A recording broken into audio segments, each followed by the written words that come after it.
Hi, guys. Well, happy Friday. We're here again. This day is still going. I'm loving this. Kristen O'Hagan here.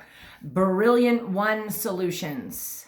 I want to talk a little bit about sense of urgency, creating the sense of urgency, and having your clients get back with you immediately, right? So that is established in the very first call. You must gain control of your client in the first call. And you must treat your client the way you would treat a candidate because you're gaining control. You're telling them what you need. You're asking of them to do specific things. That's what you would do with a candidate. You're the leader, you're the specialist, you take control. Well, you got to do it with the client. You've got to take control of that client from the very beginning. Set your boundaries, set your goals, talk with them about a sense of urgency, explain to them how you work, lock them in that first call, and they will love you and buy into you. And if they do, great, get it signed, get the job order, and we're going to talk about that. So what I do in the very beginning is I create a sense of urgency and I let the client know. Once they're like, well, hey, how do you work? Let's talk a little bit about your agreements and how you work. And so what I will let them know is that, I work under a tremendous sense of urgency. I'm always pipelining the best talent. I probably have that talent right now. So let's get this agreement signed at 25%, 30-day replacement guarantee, pay within 10 days.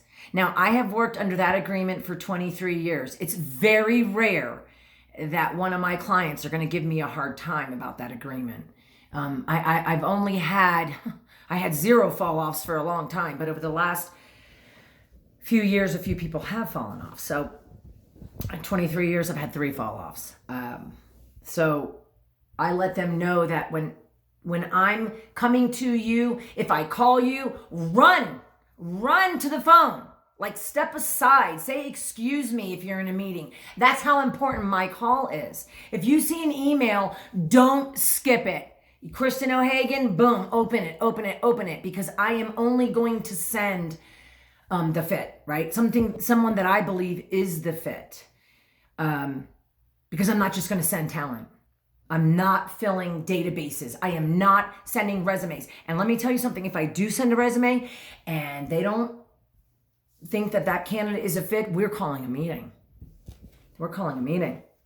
I'm not sending another candidate and another candidate. And 18 candidates later, this person is, let's pretend, say, not getting back with me, not responding to the talent. I'm getting the talent excited. They're lined up and ready to hear from me. And I've got a client not getting back with me. That is not going to happen. It is just not going to happen because it's not the way we do business. It's not good for us. It's not good for our pockets, for our clients, for our candidates, for our reputation. So we immediately in the first call need to establish the relationship if we believe that is going to be a client and they're agreeing and we're going to get them to sign that agreement.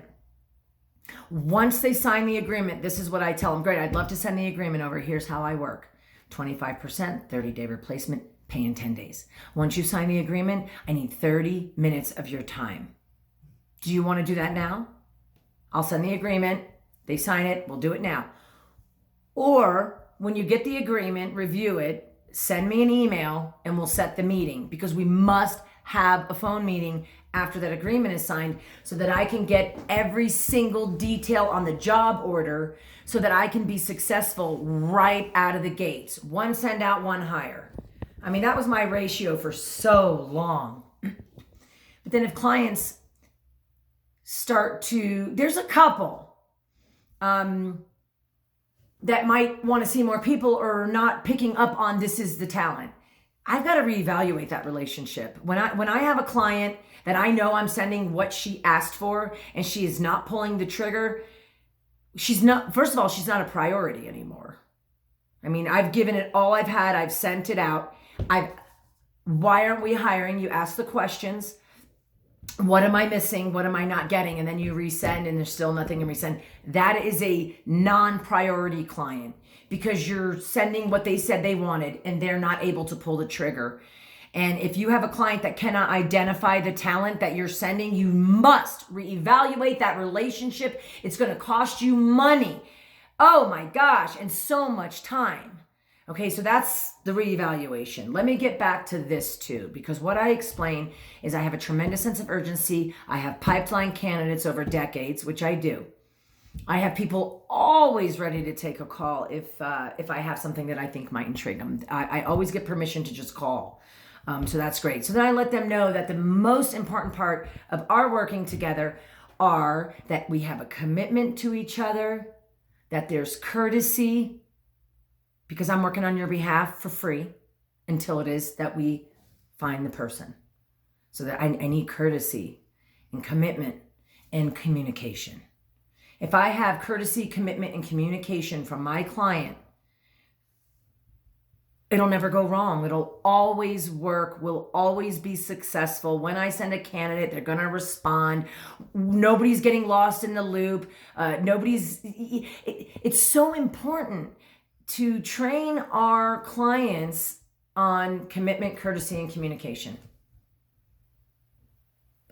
It's really important. So when I first established the relationship, I let them know how important those three things are for me, and that whether they can commit right now or not to the relationship and the way that we function and work. Because if I'm going to find that left-handed redhead from New York that you asked me to go get specifically, and I run and I get her and I bring her and you're not available,